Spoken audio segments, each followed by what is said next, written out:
for the first topic of the show, and that is the outstanding and incredible year Xbox has had. You know, I really do love people's opinions. Now, even some of the wacky ones, like I literally came into the chat tonight, and there were a couple of really wild ones there. And look, everyone's entitled to their opinion. If I feel that's going to be potentially insulting, I just delete the comment. I don't make even mention of it because again, we're here to have fun, right? I don't want that ever to get lost on anyone. Where yes, we can be pointed. That does happen, but you know what? We can also have a lot of fun, and that's really what it comes down to. But so, folks, you've heard me say this phrase before: evidence-based conversation. It's something that I honestly, as a creator, enjoy doing because everyone is entitled to their opinion, even if it differs from yours or from mine. But it's hard to argue facts. So what I'm going to do is I'm kind of just hide us three here for a second because I want to throw something up on the screen that should speak dividends to anyone that is pro Xbox, but also someone who might be anti Xbox, saying that, let's say, I don't know, every game they released this year is mid, because that's one of the comments I deleted. Which again, if that's how you're gonna talk, you know, either you keep it up and you get banned, or you're just not allowed to make comments anymore, because I just think that's ridiculous. So check this out, folks. So I made this this afternoon. I sat in front of my computer and I got all the put the thumbnail together for tonight's show, basically just breaking down for visual purposes how many games Xbox Game Studios have released this year. Right now, if you saw my tweet earlier, I said 14 games. And that wasn't a mistake. That wasn't a typo, folks, because Ecstasies, who I know and really like his work, folks, whether you trust him or you don't, I've had him on the show a couple of times, and I know for a fact that he has inside baseball sources. He dropped a bit of a nugget the other day where he has it on good authority that Xbox Game Studios will be dropping a 14th game before the end of the year. Now, I think I'm no detective. I'm certainly no Bruce Wayne because I don't got his money, but I'm no sleuth either. But if I was a common sense thinker, which I think that I am, Fallout Season 2 is launching on the 17th. That is going to be a show that's going to be viewed by millions upon millions of people. The Game Awards, whether you like them, you hate them, or you're somewhere in the middle, Jeff Keighley's Game Awards is on the 11th of December. And again, I don't have a marketing degree, and I certainly will probably never get hired by Microsoft or Xbox for that matter. But if I were any of those entities, I would drop, if it was ready, and I believe, and I have heard that it is, that Fallout 3 remake on the same lines as Oblivion remaster should be dropped at the Game Awards. You have Todd Howard come out and say, hey, listen, folks, I know you were hoping for a trailer for the Elder Scrolls 6. We're not ready to show it. Hopefully we can have something ready for next year, kind of giving us a hint that they may have something at the Summerfest, as you know they usually do. But I do have something that I know a lot of Fallout fans are going to be very excited for. They showed the trailer for Fallout Remake or Remaster, whatever they're going to call it. And you know what? You get Todd out there, get him to talk about Elder Scrolls, that we're going to have an update next year. And of course, you now say this game is available in Xbox Game Pass, on PlayStation 5, on Nintendo Switch 2, and of course, PC. Go. And you make a lot of money. You make a lot of money at the end of the year because Fallout 3 and Fallout 4 in the old school way could sell the way it did when Fallout Season 1 launched. I think you're going to have a lot of people running to the store to buy this game for the second season. Again, it's just my thought and theory. That's why I put 14. But Argy Chani, I put this graphic together today because I wanted visual representation, surrounding the 13 games that have been released. This is every game that has been released. Now, some of the games are remakes. So obviously, Tony Hawk's Pro Skater 3 and 4. Obviously, You had Gears of War Reloaded. There is a game here that was not, made by Xbox, but did come out in Xbox Game Pass. That was a remake, and that was Ninja Gaiden 2 Black. I could have added it because I don't know how much Xbox got invested in that, but we know that they helped publish Ninja Gaiden 4, which is why it's there. Maybe Towerborn, it wasn't your thing. Maybe side-scrolling beat-em-ups that are RPGs weren't your thing. Maybe Grounded 2. You're like, boom, Grounded 2 was great. I played Grounded 1, but spiders. Okay, I hear you. But it's hard to argue the rest. Hexen, is something for anyone that's an OG. And maybe, again, I'll even give it to you. Maybe Hexen isn't your thing. You didn't play. You don't care. Okay, fine. But when you talk about Avowed, Outer Worlds, Doom the Dark Ages, South of Midnight, Call of Duty, Keeper, Oblivion, Remaster. I mean, folks, it's hard to argue that Xbox had one hell of a dynamite year. And what's, I think, should be a part of the conversation is that every one of these games, Hargeet, dropped into Xbox Game Pass day and date. And that's pretty freaking insane when you consider everything else that Xbox Game Pass has levied. And that's some of the biggest, most rated games of the year. Expedition 33, Silk Song, Blueprints. I mean, the list just keeps going. All of these games have been nominated, and everyone's talking about them in their own personal categories for Game of the Year. I do want to get your hot takes on what your thoughts are for Xbox in 2025. Did they stumble? Did they hit it out of the park?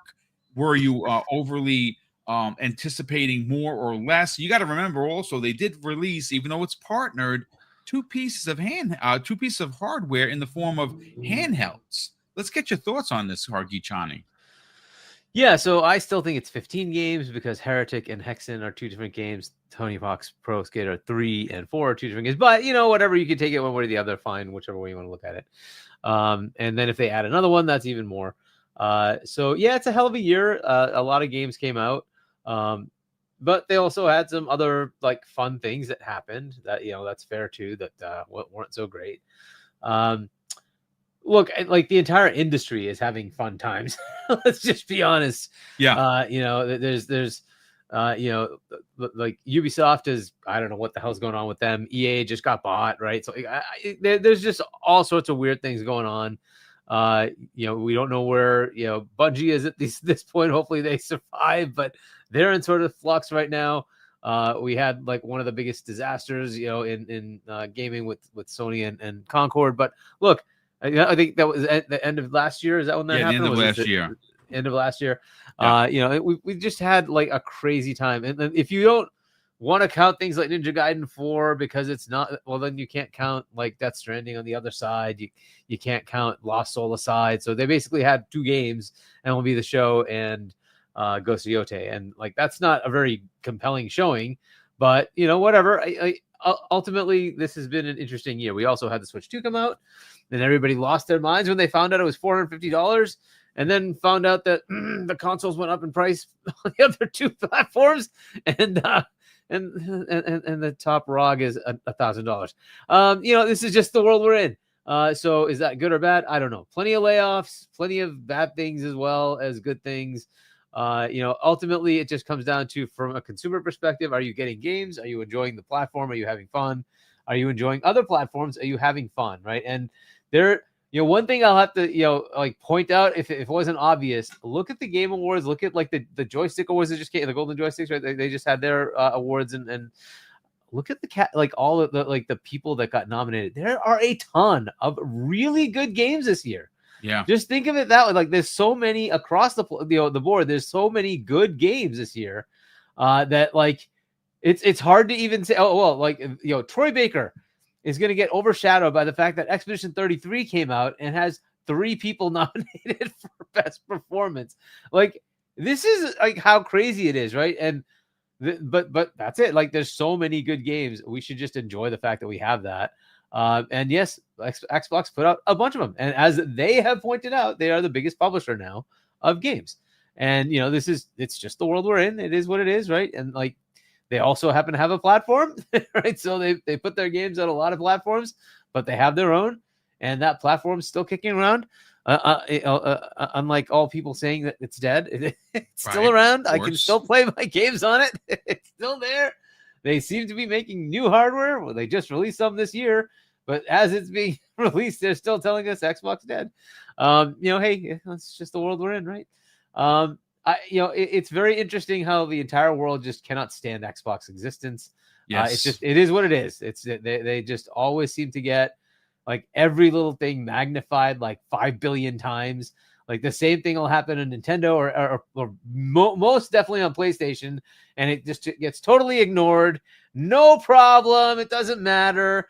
More studios were closed by PlayStation. Yeah, it doesn't matter. It's okay. They're still fine. Really?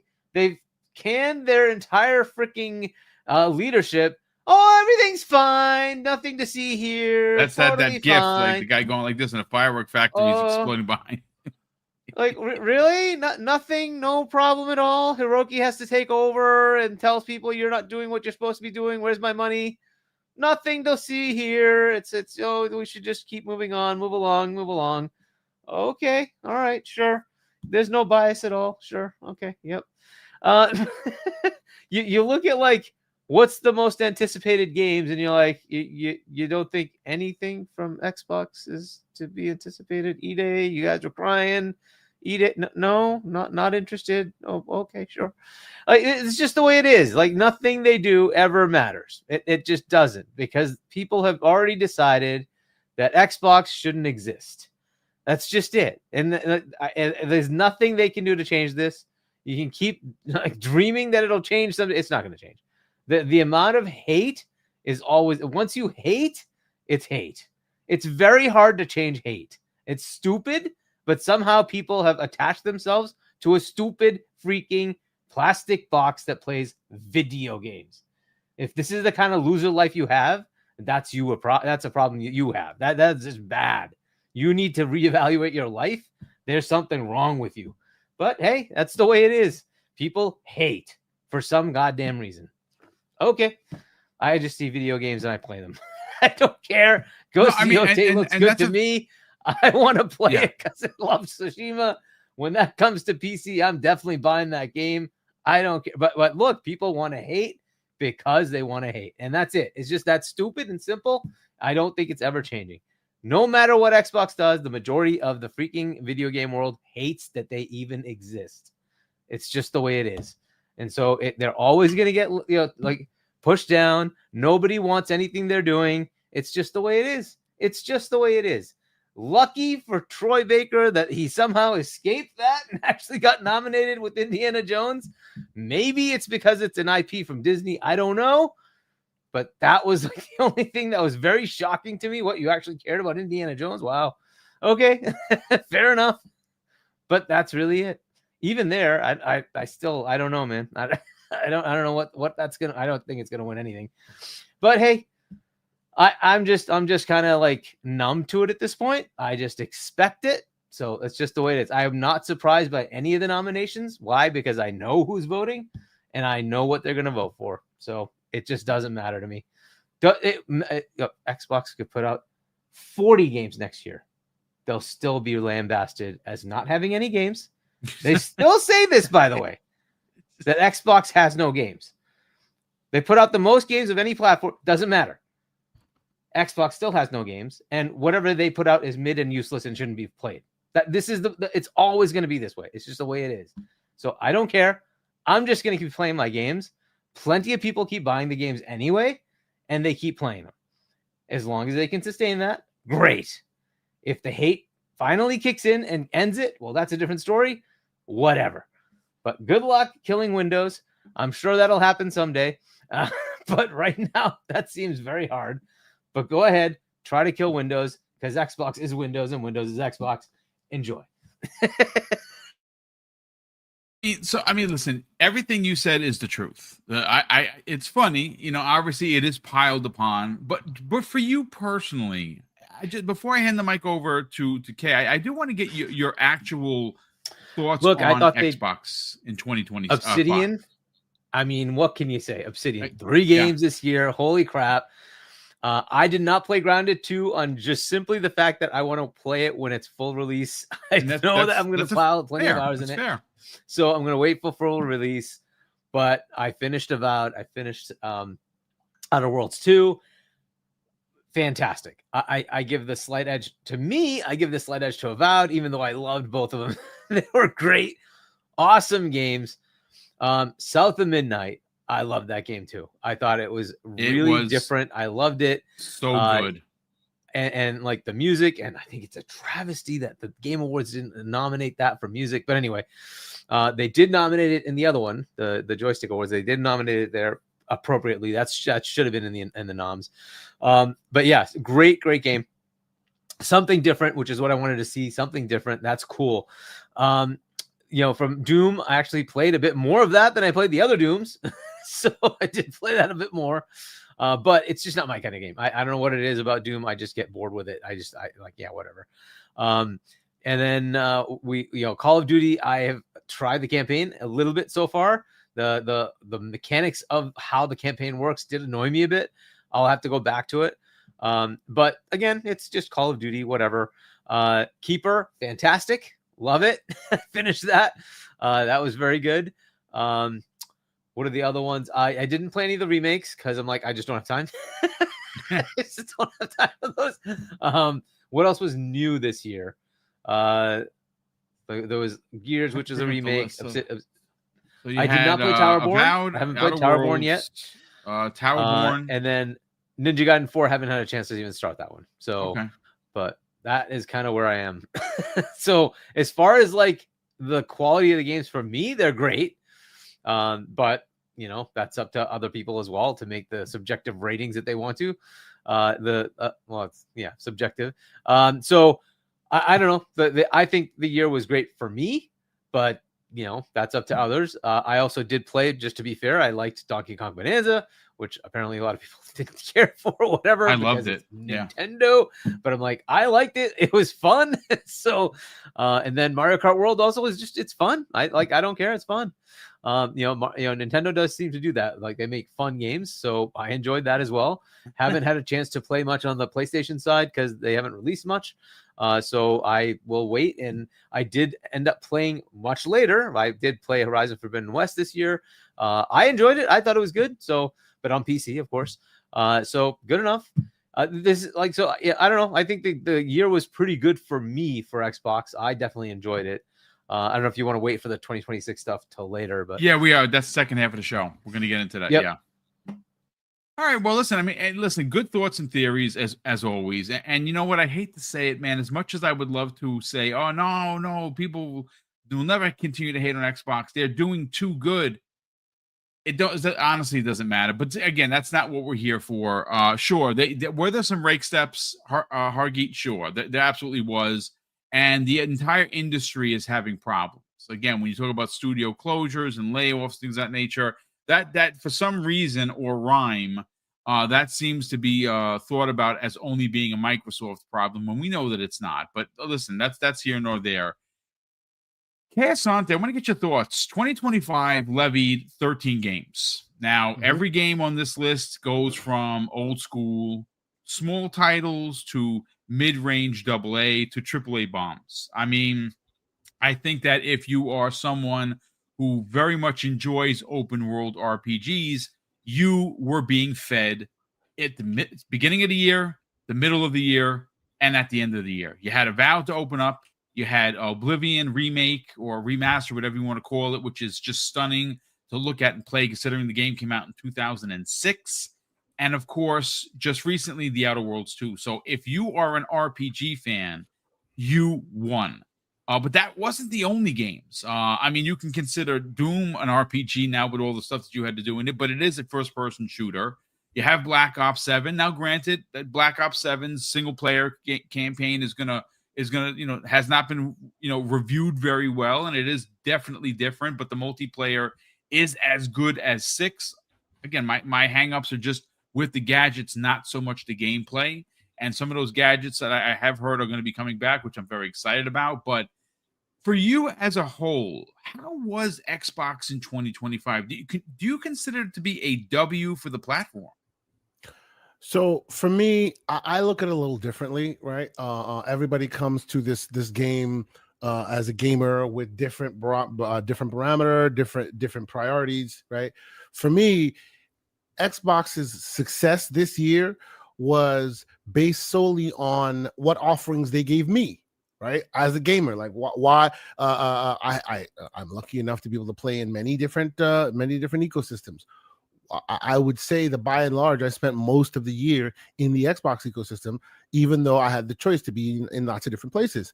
And the reason for that for me is beyond the first party, which they had 13 first party games, they had about almost 70 Game Pass games. Yes. Like Good point. 7-0. Not even like 7-0. While you guys were talking, I just talked to one of these robots and I said, hey, how about you give me every single Game Pass game that came out in the year 2025? It stopped eventually. I had to go manually add more.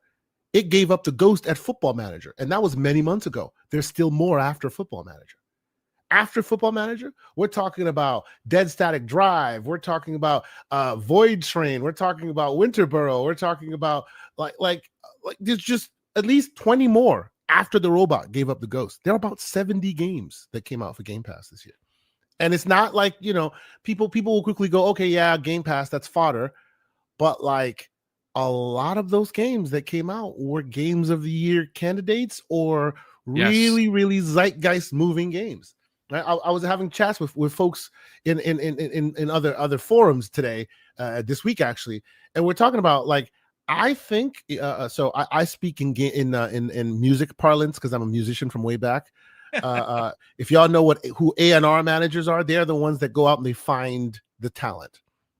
Right, they're the ones that go out and they find the talent. So, if you hear that somebody was discovered at a grocery store, yeah, they came across an A&R manager and they say, "Hey, I'll make you a star." Right. The people who do that work in the game space for Annapurna, for Devolver, that they are gods among men. I would argue in the calendar year 2025, Microsoft, Xbox, their A&R team beat all of the best, like the best teams. Like they beat them all. And I was hearing back and forth talking about, well, they have all the money. This is not a money play from what I can tell, because if it was a money play, you'd see like, I don't know, 80 games released on Game Pass and a few of them are hits, right? You'd throw your money everywhere and then some will be a hit and some will not. This year alone, they released The Outer Worlds. It was a smash. Yes. And then Expedition showed up and it was a smash. And eventually Ball X Pit showed up and it was a smash. And then Keeper showed up and it was charming and everybody loved it. And then like whether it's their first party or it's a third party, they made sure that there was a hand at play that went, okay, they done now, hit them with this. Oh, they losing their mind, now hit them with that. It wasn't just throwing things at the wall. The people who are cultivating the talent there and the games to play there are really good, like really good, to the point where now when I see a game, I've never heard of this game, but you released it here, so probably I'll play it because it'll be probably awesome. Have you heard of Monsters Are Coming? I hadn't heard hide nor hear of Monsters Are Coming, but after Ball X Pit, Monsters Are Coming is installed and it's freaking awesome. It really is. You know what I'm saying? Like, there are lots of games. Moonlighter 2. Moonlighter 1 was great. Moonlighter 2, better in almost every way possible. How do I know that? Day one, Game Pass. Wasn't even planning on buying it. Right? For me, it's almost like it took us yelling, screaming, getting on top of hills, grabbing pitchforks, grabbing flags, like holding up huge signs that said, "Give us diversity." And then they went, "Really? Give us diversity? Okay." And they finally started doing so. And it's been one insane hit after another, whether it's a AAA banger or something you've never heard of before.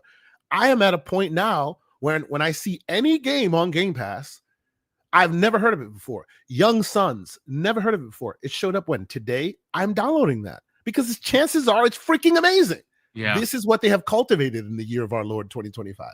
So for me, it's freaking great. Like it is. That's why I am there, right? I mean, But let's be clear, it's not all sunshines and rainbows, right? They increase prices. Yes. We don't like that, right? None of us like that. They all did, but I will still give them the smoke because they all deserve the smoke. They increased prices. It is a fact of the world we live in today. There's economic factors. There's a lot of factors. I don't care. You still increase prices on me. I'm still in the camp of this is still the best deal in gaming, but my eye is now open. I'm kind of looking at you with a side eye. You go a little further, and you and I might have some problems, right? Like that's just the way it is. As far as my wallet is concerned, I might be like, all right, I'm taking that back now. You still own my wallet. I might take it back if you go a little further than you should, right? But still, today, find me an alternative. Find me something else. Like today, here we are, right? We're close to the holiday season. Gift giving season is upon us. Guess what? I have found me some good deals on what do you call it? Handheld devices. The Logitech G Cloud is out there. They're all peanuts on the dollar. That combined with a Game Pass sub is god tier for any gamer in my family. At this point, to this day, even after it's $30 for the big dog and all of this, it is still freaking amazing. Hell, you know what? Although I know we're not talking about them, I'll throw another one in the mix. If I find a PS Portal and I associate that with a good subscription, that's also a pretty good thing. Not as good as Xbox today, but it's still a damn good thing, right? Yeah. So for me, what they're offering great value right now. They're offering really great value. Now they're reframing their relationship with the customer. They're reframing their relationship with all of the communities and this and that. This is the year when they finally took the other advice that myself and Everborn Saga have been yelling at them for years. Shut the front door. Yes. I won't say any further. Don't let the games do the speaking. Enough with the talking. Every time you open your mouth, somebody wants to throw something at you. Be quiet. Let the games do the talking. And they finally started doing that as well, right? So for me, this is the year when Microsoft finally put their arms around the wicked stepbrother that was the stepchild that was Xbox. But in so doing, it brought some bad, but it brought some really good as well, as far as diversified content, this, that, and the third. So for me, it's great. It's great. Now, you know, if you are a standard gamer, like you know, you remember how it used to be, and you buy my game and you buy my box, and that paradigm you love and you know from as long as you know them, you're probably the ground beneath your feet. You probably feel like you're on Mars right now, right? The gravity has shifted. You're flying all over the place. You just don't feel like you used to anymore. But still, I do contend that this year, when the dust eventually settles up to next year, ultimately it'll be all right. And I think when it all like shakes out, most likely Microsoft's offerings will be far more complete in that new world for the people who still want to be gaming than anybody else. So for me, like if we had to give them like a grade, I'd say they're pretty good B+, right? They definitely did some amazing things. I would imagine. I'd imagine like if they don't win Publisher of the Year, there's a crazy problem here. They will definitely do that, I think. But I will pull back a little and say that because of some of the not so great announcements and some of the not so great messaging kind of held them back just a little. But I think they did a great job for consumers. Like if you're consuming their content this year, I think they did a great job.